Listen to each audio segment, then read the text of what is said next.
In the fall of 2023, the City of Vancouver will be voting to amend the zoning and development bylaw.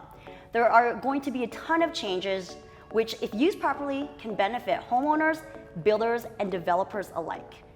To help educate on this topic, we at Phase 1 have decided to create a series of videos which will help you to understand these changes and how to use them to benefit your development.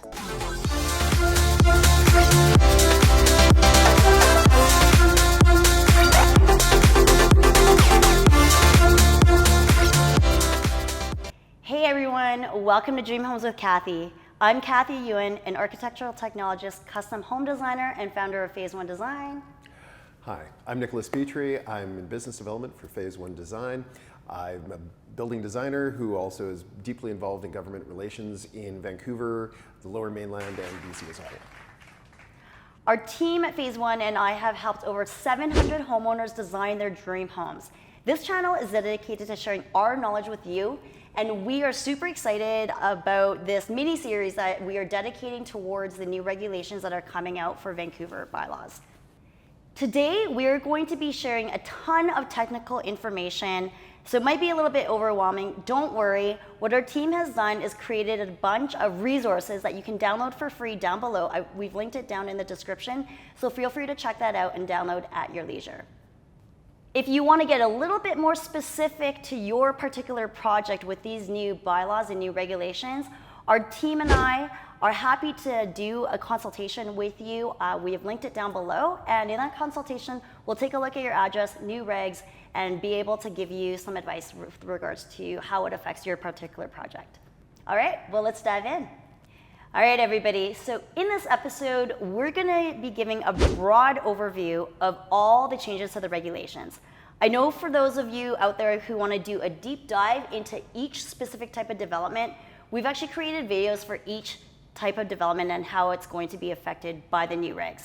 So for example, we have videos specifically to single family, duplex, multiplexes, passive, character retention, renovations, and we have also made just a quick, very technical one for our industry friends out there with regards to topics such as pad-mounted transformers, which are, you know, the talk of the town these days, as well as stormwater detention, et cetera, et cetera.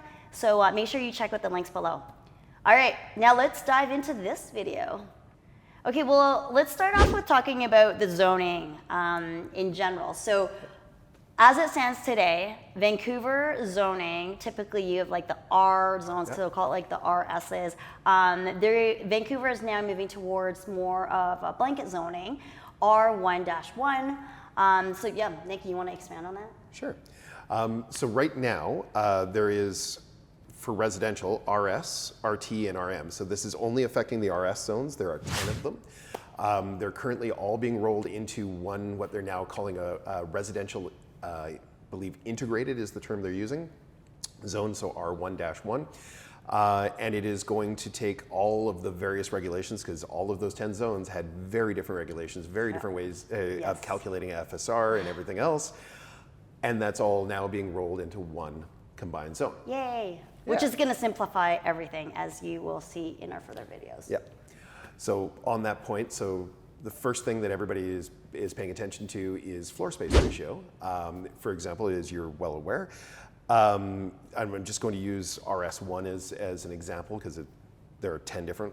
RS1 had 8 different ways of calculating how large your house could be, depending on how long you made it, how many stories you made it. Like, there was all these different ways of doing it. Now there's just going to be one simple system. Amazing. Yeah, and it's going to make everything easier for everyone to understand.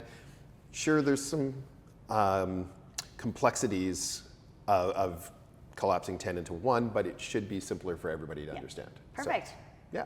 Okay, so talking about FSR. So I guess first and foremost, FSR stands for floor space ratio, which essentially is how much square footage you can actually get in your new development. So speaking of FSR, I just want to highlight there's a really new, exciting regulation that's coming down the pipeline with regards to multiplexes. Yes. So with multiplexes now, you can go from 70% FSR to possibly 100%. If multiplexes become the rage that we're expecting them to become, yes, you'll be able to go above the standard 70% cap, all the way up to 100% cap for your floor space plus exclusions, which we'll get into when we do the deep dive. But yeah, it's going to be an exciting time. Yes, absolutely. All right, so the next thing is setbacks. So setbacks have now been, they will be simplified, and there are some modifications to the setbacks, which it could be beneficial for your development as well. So let's just take a look at some of those benefits. Yeah. So the key essence there right now with the 10 different zones, I think there's 8 different ways that your setbacks are currently calculated. They're going to roll those all together. What they're doing is for side setbacks, they're doing a standardized 4 feet on either side, which has a great benefit that now, if you're using 4 feet, you automatically are allowed to have the minimum standard amount of windows. Yay! Yeah, exactly. We love windows.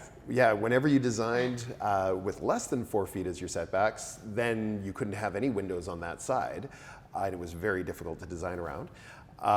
And then, and which is the other side of that, is that for those zones that had a requirement for more than 4 feet, you'd have like so much of your yard, 5.5, 6 feet. That's unusable. Yeah, that's unusable. Now you can expand out and make your house wider for those zones. Another thing that they're doing, and this is a major one, is that the front setbacks are going to be changing. Right now, there's 3 different ways to calculate. You either have 20%, you have 20 feet, or you have the average of what your neighbors have. Now it's just going to be standardized. They're actually setting it to 16 feet instead of the standard 20%, which is the most common one. The great part here is that it's going from basically 24-foot front setback to a 16-foot setback, which means your house can be longer. Which is huge. And you can have more backyard. Yeah. Right? It used to be that you had to push your house so far back. And now you can pull your house forward and have more actual usable backyard space. Absolutely. So it's amazing. I think too, I know in our experience with design, sometimes the setbacks actually limit you. So there have been many cases where you have X amount of FSR that the city allows you, but you literally can't even get there because your setbacks are so constraining. So now you're designing your setbacks, whereas now, you can actually, you have more room to work with. Yeah. So. I'm really looking forward to that. Yeah. I've been me too. getting into that a lot for calculating, for looking at properties and seeing how much more you can play with the shape of your building and what you can do with it. So ins and outs whenever you want. Absolutely. So again, we're going to deep dive into each specific development and the setback requirements for each in the later videos. But yeah, great news overall. All right, so a couple quick last items that we just want to point out for this video, for the overview. The maximum building height has now been increased by 0.8 meters, which is actually huge if you've ever designed in City of Vancouver. That extra 0.8 meters will do so much for design and just allow so many more possibilities. And then passive as well. Yeah, and they're refining the passive rules. They're making everything a little bit more streamlined. We'll get into that in the deep dive as well. But yeah, across the board, much better, and taller houses, better views. It's amazing. Plus the fact that from the looks of everything, and I say the looks of everything because we'll see how everything gets refined, but even flat roofs are getting the increase in height as well. Ooh, yay. So, perfect. Exciting things coming down the pipeline. Yeah. We're gonna shift gears and talk about the question that we get asked all the time as designers is how long does it take in terms of permitting? So let's focus on that for a bit here. So time frame wise, process wise, let's talk about that. How is that, or will that change? Well, there's a couple of things that are going to be changing.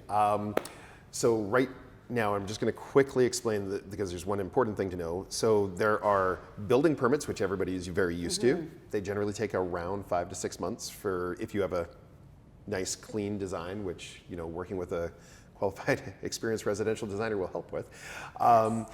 But you have your building permits, and then you have your development permits. So for any complicated projects, they have development permits, which under normal circumstances in the City of Vancouver, most development permits are a separate permit that you have to apply for, and they take anywhere from 6 to 10 months or longer, depending on how complicated on top of your building permit. On top of your building permit, exactly, because you have to go apply for the development permit first. Then when you get very close to the end of your development permit, and this is a new feature that the city has rolled out about the last 6 months, is that once you get close to the end of your development permit, they'll start to let you apply for your building permit and get that in, but you still have to get all the way Still through. waiting for that 6 to 10 months. Yeah, exactly. It's still 6 to 10 months, which is a long time. It's a very long Yeah. time, and then you're getting into your building permit. Now, there is a third type of permit, which is a combined development building permit. They were very rare that the city would ever allow those. Those ones were fantastic in many senses. They usually took about 6 to 8 months, and you could get both of them done together quickly. Now, the major thing that's going to be changing is that in the new one, they're going to take more projects and move it into that combined development building permit. Perfect. Now, some small number, and we'll get into the deep dives on each category, and we'll explain there, but some of them will be just building permits. And some of them will be development permits and building permits, but a lot of them are going to move into that middle category where you have it combined. And that's great to hear. I mean, like really, as everybody knows, time is money. Exactly. When you're trying to do a project like this, and everybody just wants to get going, right? So Yeah. I think that's a really big one, is like taking that time frame and condensing it. Yeah, that's the most important part Yeah. because time is money. The longer that Yeah. you're holding a property, the more carrying costs that you have there for that property. It really is important to know what you're going to be walking into, or as 100%. much as possible, because you never know what's going to happen at the planning department. Yep, absolutely. So, So I guess talking about time, there's just a few tips and tricks in this particular video that we want to share with the world, and in terms of like how to take these new regulations and maximize them for your particular development. Again, we'll deep dive into the specific development types in our other videos, but yeah, like maybe let's just run through those. You want to go first? Tips and tricks are to first off have all of your pre-planning done.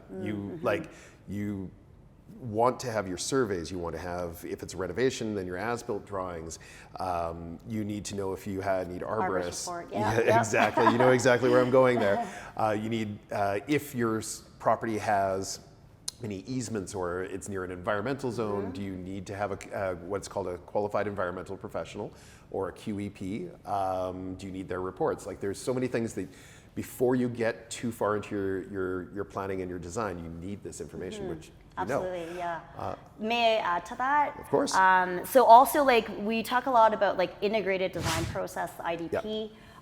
You know, that I would say just goes for any project, but Yeah. specifically with City of Vancouver, if you have, let me back up. The integrated design process is essentially where you have all the key team members in place at the very beginning of the process. Yep. So in particular, your designer, your builder, Yep. and any other third-party consultants that we may need. So Yep. everybody's at the table at the very beginning of the process and collaborating on your project, and instead of just working with your designer. So we, on our team can speak to that, where we highly encourage having a builder at the table for those early conversations. Even in the technical items we'll get into later, we won't talk about it now, but like things like pad mounted transformers and like all these things that as a homeowner you may or may not be thinking about. Nor do you really need to think about that. That's where your team comes in of professionals and can guide you through that. You would be surprised how many things, like, oh, hang on, I need to talk to an electrical engineer to make sure Yes. that this is going to work, or a mechanical Absolutely. engineer to make sure that my heating system is going to. You wouldn't believe the amount of things, and Yes. having them there at the beginning of that, Yes. right in the middle, means that you're going to save thousands and thousands of dollars of rework later Yes. because you had That's that a great conversation up point. front. Yeah, and time as well. 'Cause Exactly. Anytime you're reworking your design, obviously that costs time and money. Yeah. You actually mentioned something there, Nick. I wanted to touch on that. Yep. So the mechanical side of things, that kind of ties into, it kind of triggered me to think about passive. Yes. Passive homes, which we, again, are going to deep dive into that in a later video. But with that, you do need your mechanical contractor Yep. at the table at the very beginning, Yep. because that does affect your calculations and how the home is designed, the space that you require. And if you are savvy and working with a team that is savvy in that area, there is actually an opportunity. Actually, you get a lot of bonus FSR, right? Yep. And square footage for your home. Yep, there's a lot of extra that you can get out of your passive house, net zero or zero emissions, depending on which flavor of high performance you decide to go. But Absolutely. Spoiler alert, 19%. That's a lot. Yeah. So great.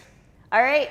Well, there you have it. I think that's it for the general overview for this particular video. So make sure you check out all our other videos that deep dive into the specifics for each particular type of development. Don't forget to download our free resources down below with regards to the new regulations. or contact us for a free consultation. We'd love to talk with you. And if you love this video, it would mean the world to us if you could click the like button below. I'm Kathy Yuen. I'm Nicholas Petrie. And on behalf of the Phase 1 design team, thanks so much for watching and see you in the next video.